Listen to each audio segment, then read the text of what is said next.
त्यांचं जे सबसिडी उत्पन्न आहे गाई म्हशी सांभाळण्यासाठी त्याचं जी उपायुक्त पशुसंवर्धन आहे त्यांनी देखील तिथं भेटली तिथं नेपियर कास चाऱ्याची लागवड केली. आता तुम्ही ही जी मला माहिती पाठवली जसं आम्ही आपल्या कार्यालयाला बऱ्याचदा माहिती मागितली त्याची आम्हाला माहिती पाठवा. आपण फक्त 2-3 ठिकाणची माहिती पाठवली त्याच्यानंतरची मला माहिती झाली ऑल निलो सारखं संकट आहे. आता तुमच्याकडून जर चारा लागवडीची माहिती आली असती तर कमीत कमी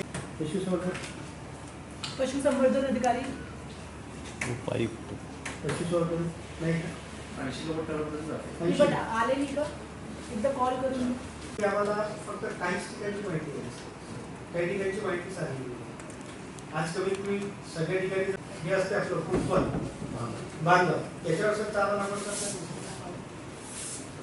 सर माझी आपल्याला रिक्वेस्ट आहे की आपण माझं सर्व आपण त्या दृष्टिकोनातून स्वतः फक्त कागदोपत्री न माहिती घेता चांगलं वाढवलं असेल तर त्याची कमीत कमी तुंबक आपण बाकीच्या शेतकऱ्यांना आजूबाजूच्या शेतकऱ्यांना देऊ. कारण इथे ज्या प्रमाणात पाहिजे त्या प्रमाणात इथे दुधाचं उत्पन्न नाही. शेतीनंतर दुसरा कुठलाच नाही. त्याच्यामुळे जर दुधाचं प्रोडक्शन जर वाढत असेल जे काम आहे तुझा लास्ट झालेला फायद्यामध्ये जर तुम्ही पाहाल 1 2 3 4 5 केले आता काय केलं जनावरांना चालू करून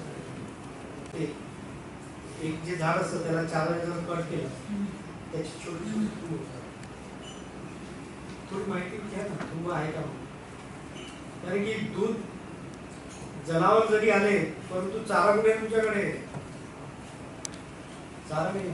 आजची विषय इथे उत्तराखंडचा पुढचा जो विषय आहे शेती चुकवून देऊ नका. थोडी रिक्वेस्ट आमची मंडळी तरी प्रत्येक ठिकाणी जरी काही दिसत असतात. सर ती बाई असते ना ती माऊली तिला पोलीस नाही राहत. सर्व 14-15 दिवसपर्यंत त्या कुटुंबियांच्या सोबत असतात. त्याच्यानंतर आपणच सर्व त्यांचं कुटुंब असतं तहसीलदार.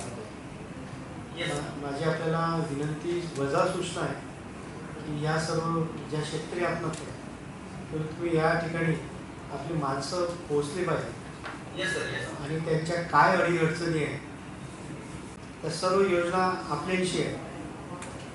आणि सर आपल्यासुद्धा ऑफिसची जे आहे एक्झॅक्ट नाही आहे आणि किंमत 1000 मेट्रिक टन मला फक्त टॅक्सचे हे द्या.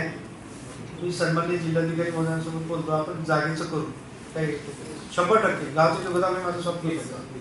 तुम्ही फक्त हे वाढवा प्रपोजल मागवा आपण बसू घोडाने संपूर्ण ब्लड रिपोर्ट मोफत मिळतो.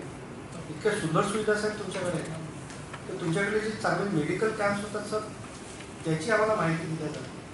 आणि सर मागच्याच आम्ही डायरेक्शन पण असे दिले होते की त्या जिल्हाधिकारी महोदय पण होते की ज्या एरियामध्ये सगळ्यात जास्त शेतकरी सगळ्यांना माहीत पडून राहिले चांगलं दूध आणि चांगल्या दुधाच्या सोर्सला विकून करायचं असेल तर चारा शेळ्या मेंढ्या मला तरी प्रोडक्शनसाठी आपली मीटिंग वगैरे पण झालेली आहे.